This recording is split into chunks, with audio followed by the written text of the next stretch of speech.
The emergency department of St. Mary's General Hospital buzzed even at 2 a.m. on a stormy Thursday night. Rain lashed against the glass doors, and the fluorescent lights cast long, cold shadows across the linoleum floors.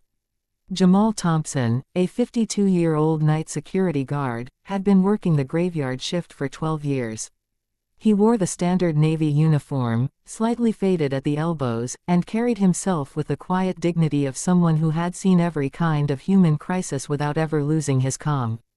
Tonight the cleaning crew was short one person, so Jamal had grabbed the mop and bucket himself.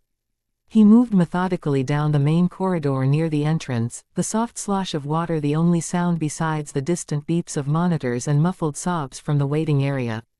His hands, calloused from years of odd jobs before this one, gripped the handle firmly. The automatic doors hissed open. A man in a tailored charcoal suit burst in, cradling a small girl, no more than 7, whose face was flushed and slick with sweat. Her father, Mr. Richard Hargrove, was a prominent corporate lawyer whose name occasionally appeared in the business section of the newspaper.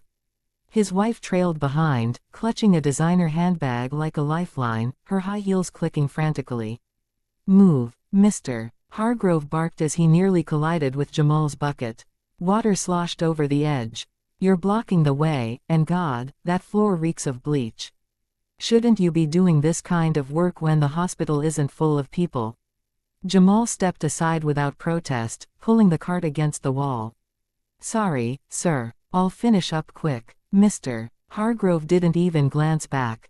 To his wife he muttered, loud enough for Jamal to hear, "This place used to have standards.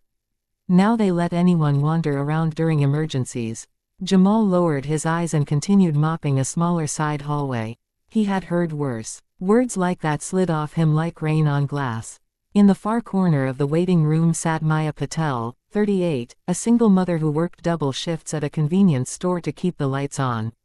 Her 15-year-old son, Arjun, lay on a gurney with his leg in a temporary splint after a hit and run on his bicycle earlier that evening.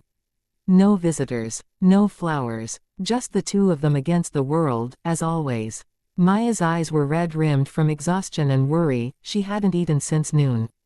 Jamal paused near them on his next pass. He reached into the small cooler the security team kept for long shifts and pulled out a chilled bottle of water. He offered it to Maya with a gentle nod.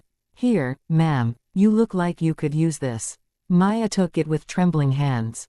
"Thank you, really. No one's even asked if we're okay tonight."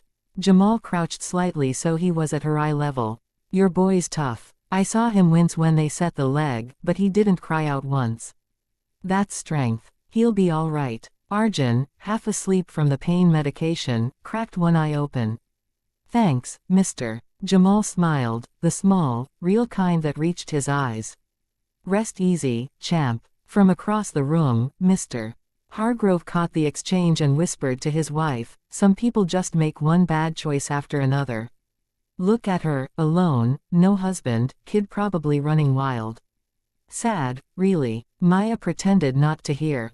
She had heard versions of that judgment her whole life. The night dragged on. Around 4:15 a.m., alarms blared from the pediatric bay. Mr. Hargrove's daughter, little Emily, had spiked a dangerous fever that turned into septic shock within hours. Doctors rushed her to the ICU.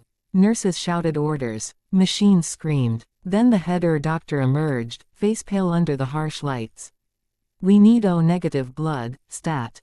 She's crashing. The blood bank is almost dry tonight. Storms delayed deliveries. We're down to our last 2 units." Mr. Hargrove staggered into the hallway, voice cracking. "Please, anyone here have O-negative?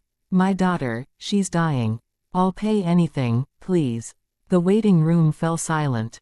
People looked at their shoes, at the ceiling, anywhere but at the desperate father. Jamal set his mop against the wall. He raised one hand slowly. "I'm O-negative, doctor. Take me." The medical team didn't hesitate. They whisked him to a side room for a quick screen and compatibility check. Within minutes, he was reclined in a donation chair, sleeve rolled up, the needle sliding in. 35 minutes later, the doctor returned to the hallway. Mr. Hargrove was pacing like a caged animal. "Your daughter is stabilizing," the doctor said. "The transfusion worked. She's responding. That security guard, Jamal, he gave the blood. He saved her life. Mr. Hargrove froze. His wife gasped, hand flying to her mouth. Jamal walked out slowly a few moments later, a small white bandage on his inner arm. He looked paler than usual, a little unsteady, but his posture was still straight. He picked up his mop as if nothing had happened. Mr. Hargrove stared at him, then dropped to his knees right there on the wet floor. Tears streamed down his face. You saved my Emily. After the way I spoke to you. I called you, I treated you like you were nothing. Jamal stopped. He looked down at the broken man. Children are innocent, sir. That's all that matters to me. Doesn't matter who their parents are. Mr. Hargrove's shoulders shook. I judged you by your uniform. By your job. I was cruel. How can I ever repay this? Jamal glanced toward Maya and Arjun, who were watching quietly from their corner. Start by being kinder, he said softly. To everyone. We all carry things you can't see. A kind word costs nothing, but it can change everything. Mr. Hargrove nodded, unable to speak. 6 months later, on a bright spring afternoon, Jamal was back on his usual patrol near the main entrance when he saw them approaching together. Mr. Hargrove walked beside Maya, holding Emily's hand. Emily, now fully recovered with rosy cheeks and a bright ponytail, carried a small bouquet of sunflowers. Arjun limped slightly beside his mother, but he was smiling. Jamal, Mr. Hargrove said, voice thick. We've been looking for you. Emily ran forward and hugged Jamal's legs. Thank you for saving me, Mr. Jamal. Jamal knelt and accepted the hug. You're looking strong, little one.